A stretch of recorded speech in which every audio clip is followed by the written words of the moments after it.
Good morning. Another day, another repair.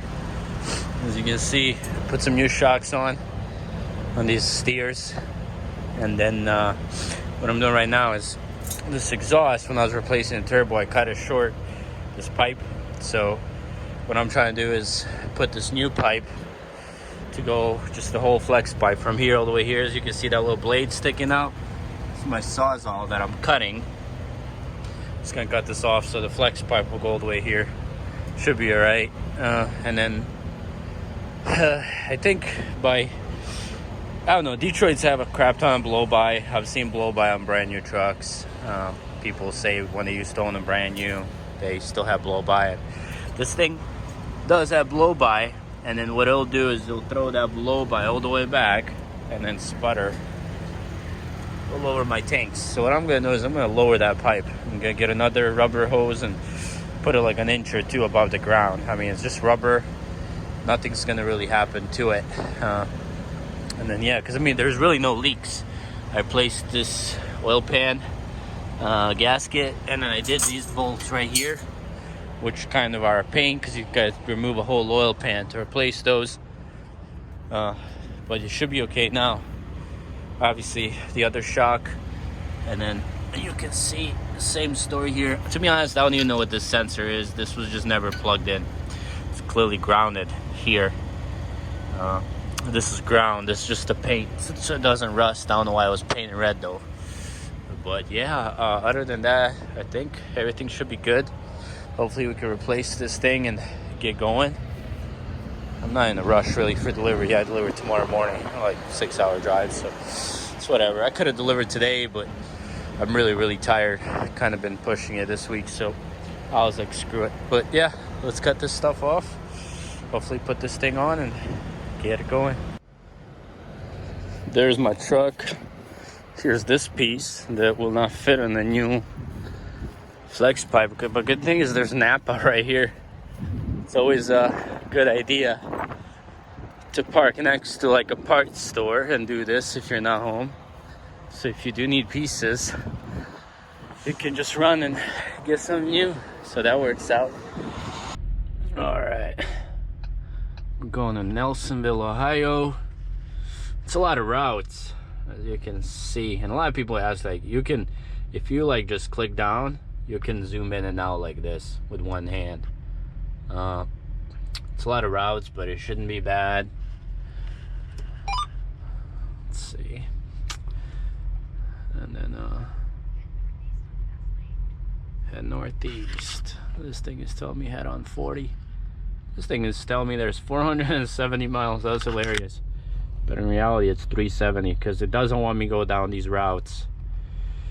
But 111 is fine. These are all like main routes. This is nothing like super tight on 19 and a hop on 75 here. Yeah, it's a lot of routes. There's really no other way. And then you got a section of 64. We're just gonna roll with this and see as we get going. But yeah, this thing doesn't seem to like this route too much, but it is what it is.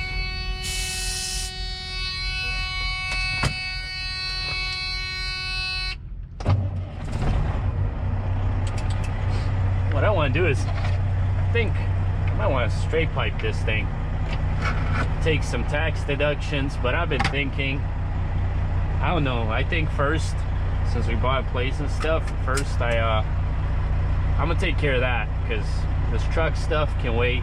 And to be honest, there's other things this truck could get before stacks, but I'm just looking for like ways to deduct some taxes, save some money. But I think first I'm gonna get a new transmission, like a rebuilt transmission in here. Let's get going. I don't know, this truck's like pretty loud considering it has mufflers.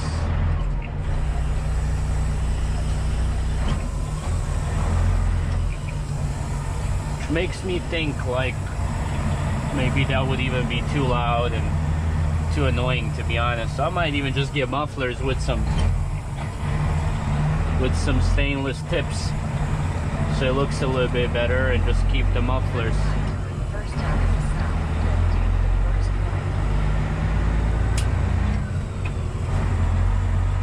So I could just get some new mufflers with some stainless tips for like $400 or $500.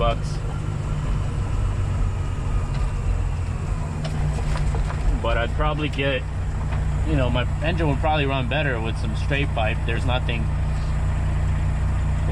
limiting it. So I don't know.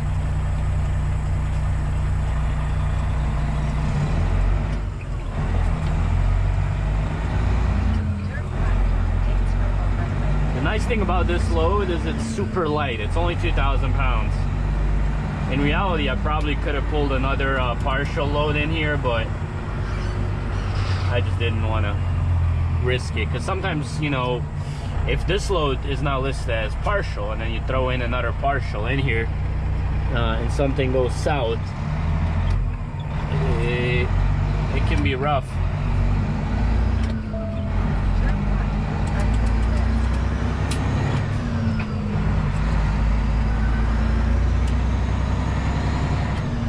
It's so nice to not have that leak right there, because I was hearing that exhaust leak right in there really bad.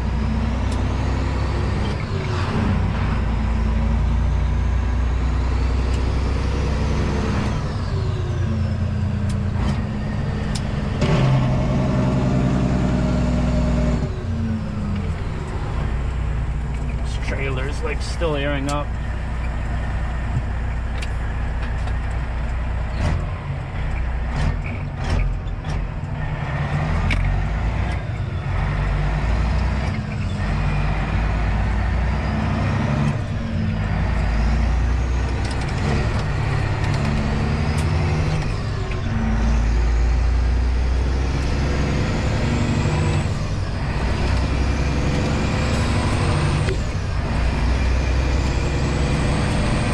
Hands are really dirty. Yeah, I still haven't fixed that mirror.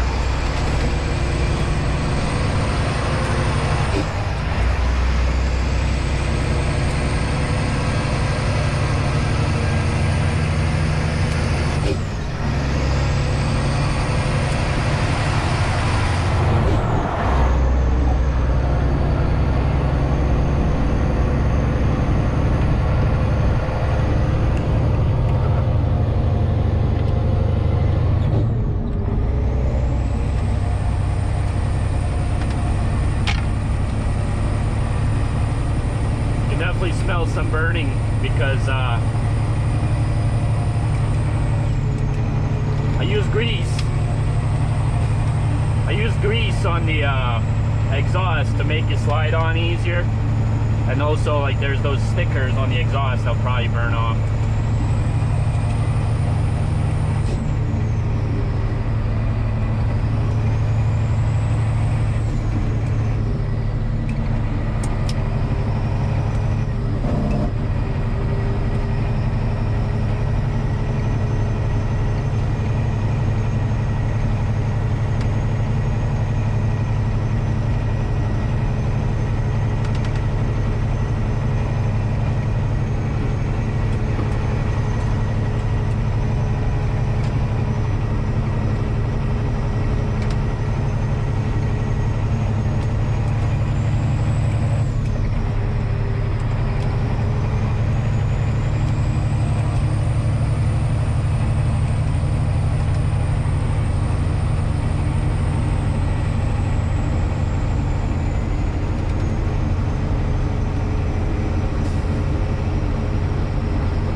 But another thing is, like, you get stacks for looks.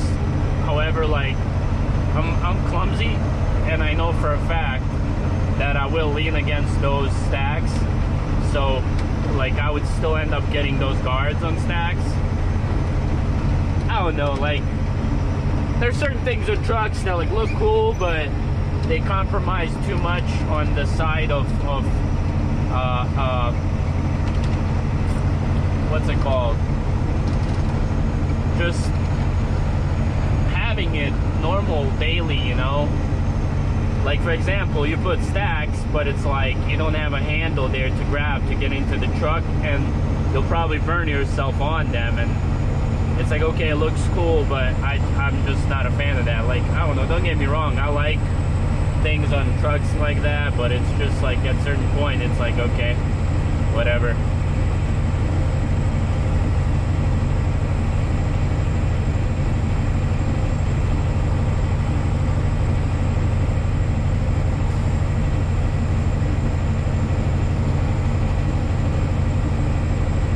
I think like you can get like 7-inch stacks for like $2,000, I believe, like a whole kit under the truck and around. So like it's pretty nice, you know. 8-inch sound great, however, like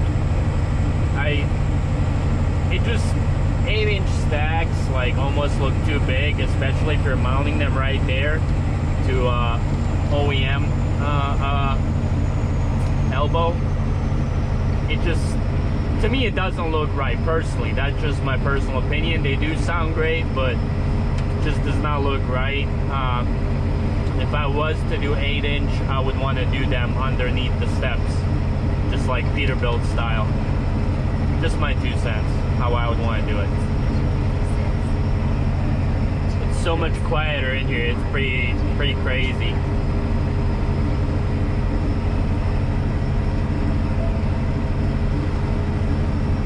Like stacks and stuff, sure, that sounds cool, but man, when you're driving every week 2,000-3,000 miles, that crap gets annoying.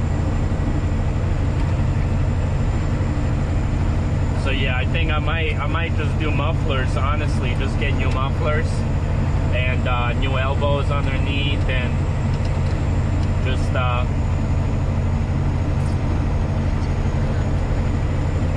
get some tips up top and just roll with that.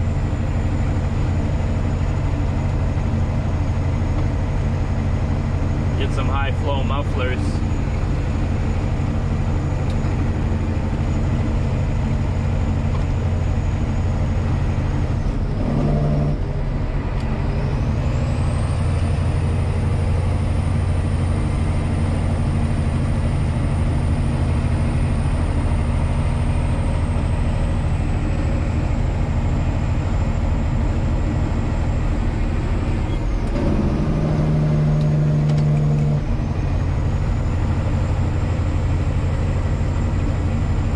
Like the way it sounds right now, it's good.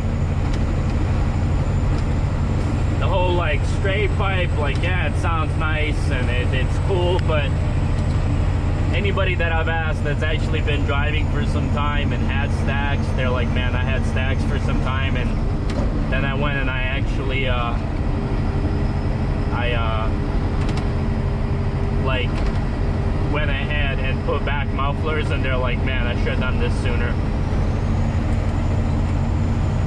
But I know mufflers do limit your fuel economy also, so I don't know. I'll see what I'll do. I might just say screw it and get some stacks and then put some heat shields on them. Probably just go with like 7-inch and throw those on with some bull hauler tips. Straight cut and miter looks the best. However, like, I don't want to carry buckets around and put them on top whenever trucks park. That's just another hassle. So we'll see.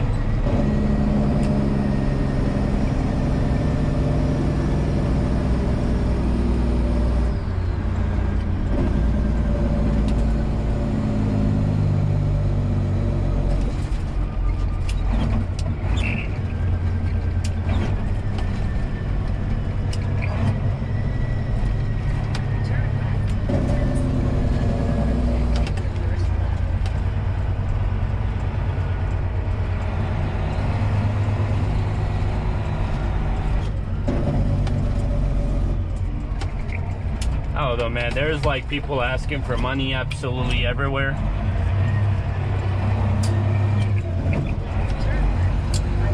You just you just cannot give money to everyone.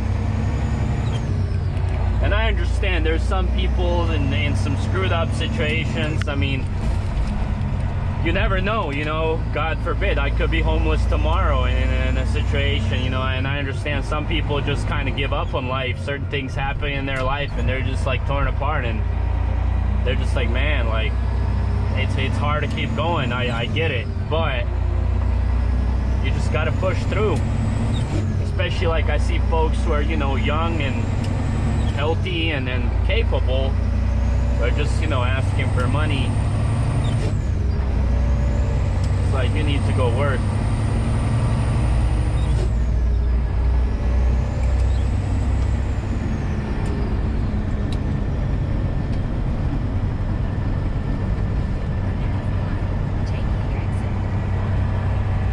Yeah, but definitely like I was talking to this other truck driver I remember some time ago, Nomad. He's got that red Classic, so it's pretty much same engine as me. It's an identical truck, but his is a bigger sleeper, and he gets better fuel economy than me. And the only difference is a straight pipe. So shut up. So yeah, like, I think straight piping it would probably increase that fuel economy, so that might be something I'll definitely keep in mind.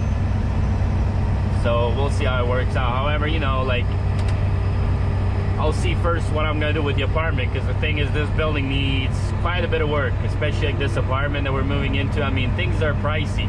Like, the thing is, like, I do everything myself, everything at least that I can. Like, I plan to tear down a whole wall, rip out that whole kitchen, do the flooring, do the kitchen, get a bathroom in, like a new bathroom. But yeah, I mean, that's something I'm gonna tag you guys along kind of with the projects. Again, if that's not something you're interested in, I get it. But it is what's gonna be happening on the channel soon, hopefully. So we'll see.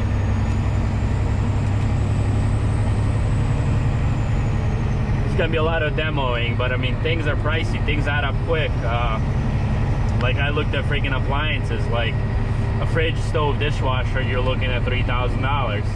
I mean, the kitchen we bought used, the kitchen, once they cut the countertops, you know, tile and everything, I'm sure that's gonna add up to $2,000. So we're looking, you know, $5,000 just for the kitchen, and that's really like me doing everything. So if I had someone do it, that would be a much more, you know, $5,000 right there. Flooring for the apartment, I want to do vinyl, like a waterproof vinyl throughout the apartment. So kitchen, bathroom, and living room, probably $1,500 to $2,000. So let's say $2,000 right there. So we're already at $7,000. Bathroom, you know, I might tile the surround. I might just buy a tub surround. I'm not sure yet. Probably would make more sense just to get the tub surround, because it is more durable, and if I ever do end up having tenants in that apartment, I'm not gonna have to worry about cracks and whatnot. The floor, I will do tile, like a laminate looking tile, kind of match it to the floor, the vinyl flooring. But we're already at $7,000 plus bathroom plus other we're looking at $10,000 for that apartment for us to move in, you know. And I'm putting down a substantial amount of money, because last year I was a company driver, so I didn't make as much money as I am right now as owner op, obviously. So like, the only way I could qualify is put 10% down. 10% plus closing costs, I mean, you do the math, that's, you know, just under $50,000. So, and that, all of this is not touching any of the other units that need work also. I mean, it needs a new roof. You know, electrical panels are really old.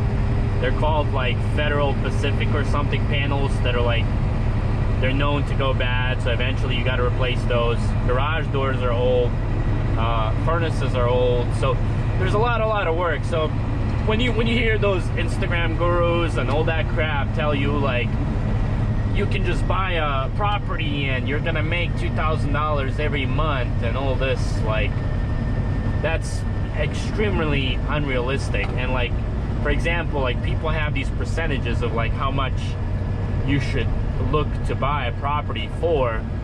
So like I watched this guy and he was like, if I can get over 1% on the rents of what the unit costs, I'm buying it.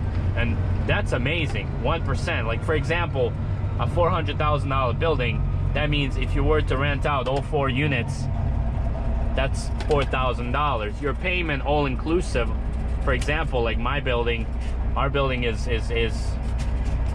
400K, and how I did the math, all the utilities, taxes, insurance, etc., rounds up to be around $2,800 a month. So like if you can buy a building like that and have it rented out, all 4 units, sure, then you're making $12,000 a month and you're paying off a building. So like, yeah, that makes sense. However, like, you're not gonna find deals like that, especially with a building that old. Like the apartments, those apartments, could you rent them out for $1,000? If you renovate them, yes, for sure, but you're looking to put in anywhere between, you know, $5,000 to $10,000 to make it where it's nice to rent it out for that much money, and that's you doing all the work yourself. So it's like, okay, like what can you do? But yeah, basically the units right now are rented out for $700 a unit, which is $2,100 a month. And I don't know, the reason I talk about this is, as I'm so open with the numbers, is first of all, like it's no secret what a place costs. You can go on Zillow, Trulia, whatever, find them yourself. And number 2 is, a lot of people don't think about multiplexes and how great of an investment it is for your retirement. Like let's say you know, you pay, let's say you have 3 of these buildings just like this, and you manage to pay off 3 of them by age of 50, 60 years old. And let's say by the time you're 60, those 3 units are $1,000 a condo on rent. So they're paid off. You've pretty much renovated them by then. You have $12,000 a month of residual income. And let's say 3 units is not a lot of maintenance, but let's say you don't want to maintain it yourself. You just find somebody, pay someone $2,000 a month, and in reality you're not paying them $2,000, because that $2,000 you're probably saving at least 30% of tax. So in reality you're paying somebody $1,600, actually $1,400 a month to maintain those 3 units, and you're literally not doing a thing. So you're making $10,000 a month residual income, not doing anything. And let alone, we're all gonna die. You're gonna leave your kids at that point, what, $1.5 million worth of real estate? Like, that's setting up your kids for success in the future. And I don't know, a lot of people don't think about it from that aspect. Everybody just wants a house, which eventually I'm sure we're gonna buy a house, obviously, but I think real estate multiplexes is just, it's a great way to do it, you know. I see a lot of people that do it, and it just makes sense, and hopefully it works out for us. And I'll be tagging you guys along on the journey of rebuilding this thing and doing the work, and hopefully, you know, maybe you can learn something from me, and I'm sure I can learn a lot more from you guys in the comments and your feedback, so I'm excited for that. But yeah, just rolling and trying to stack up some money, gotta pay taxes, but there's definitely a year of spending is what it is. This truck cost me a substantial amount of money, that building is going to cost a substantial amount of money, but that's life. At least, you know, the way I look at it is, this one I'm actually like saving money.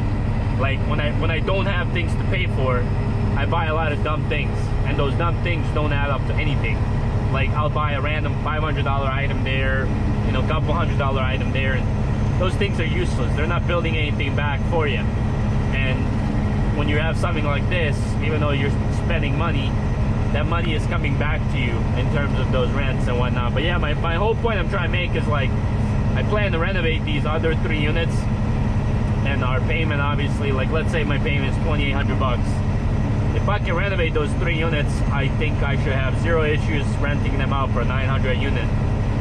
So basically, I'm gonna be adding up like $100 a month, and I'm gonna be living in an apartment for $100 a month. and paying off, you know, $400,000 worth of real estate. So it just, like I said, the reason I talk about this is I want people to think about things like this, because me personally, I never thought about multiplexes because I wasn't raised in a family that did this type of thing.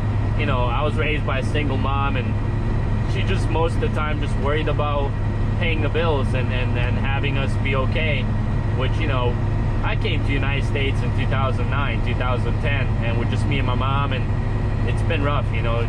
It's sad to say, but things are a lot harder for a single mom than they are for a single dad. And unfortunately, but a guy can do things a lot easier than a woman can. And, you know, it's definitely harder for women in this country, I think everywhere in the world, than men. So, you know, my mom wasn't really worried about multiplex and whatnot. It was more worried about, like, hey, how do we pay our bills? And then, you know, once I got talking to Melissa's dad, like, he's a true, like, entrepreneur, like, owned, you know, trucking company and owns 3 multiplexes, and then, you know, built a whole, essentially like a commercial building back in Bosnia, and he's pretty much living from residual income from his investments. And he introduced me to that essentially lifestyle and that mindset. I was like, yo, there's more to life than just throwing this money on things that don't bring value back to you. And it was such a huge eye-opener, and, you know, that's kind of like where I learned a lot of things and a lot of ways that I view things. So yeah, like, huge thanks to him. He definitely helped me out a lot and pointed me out in the right direction. That's not to say I'm discrediting my mom, that she didn't do a good job or something, but there's just certain things that he showed me that she wasn't able to. But my mom definitely did an amazing job, considering she was a single mom and raised me up. So yeah, that's just kind of blabbering more about personal life and whatnot. But yeah, we're just rolling to this delivery, really. There is a parking lot at the receiver, so I'm just gonna sleep at the receiver and then try to find myself a load home tomorrow. But this is definitely an amazing week in terms of gross and in terms of round trip and money. So like it's pretty dang solid. I can't complain. A lot of people always ask, like, about gross and all that. When people tell you a gross, like, I always want to ask, like, about that per mile, because there's folks out there making 10,000 a week gross. However, they're pulling 4,000 miles. That is not an impressive gross for that many miles. So what I always want to ask is, how much is it per mile? Because shorter trips are 9 out of 10 better than the longer trips. That's why a trip from New York to Cali is paid way, way less per mile than, like, you know, St. Louis to New Jersey or something. So yeah, like I said, this week has been really solid. I usually don't talk about numbers because there's always somebody, like, saying, ah, that's not crap, I make $20 every trip per mile, and so whatever. But so far, I think I'm round tripping like $4.50 a mile on a good amount of miles. And I think this week when I'm done with everything, I should be at, you know, 2,000 miles for $4.50 a mile. So, you know, you're talking about $9,000 for 2,000 miles. That's a damn good week. I mean, I don't know what you guys are pulling, and I don't know, some people are gonna have some crazy numbers. If you're pulling way more than that, that's amazing. I hope to be there someday. But for me, for a dry van, that's amazing money right there. And I always say, for me, $2.50 round trip is kind of like minimum what I gotta make. That's where I'm like paying bills, I'm doing okay, but you're not really making that much money. Everything over $2.50 a mile round trip is great money. So, like, you know, for me, a comfortable spot is $3.50 a mile. That's a good spot where I want to kind of be year round and make some money. But if you're going over 3.5, that's amazing money right there, you know.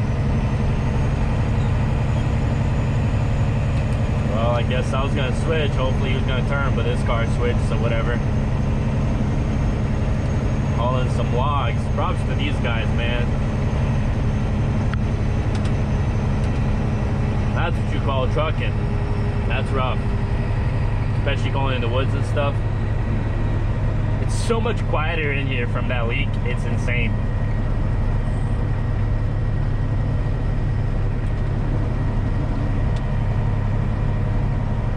Yeah, guys. Keep on trucking and catch you guys later, hopefully.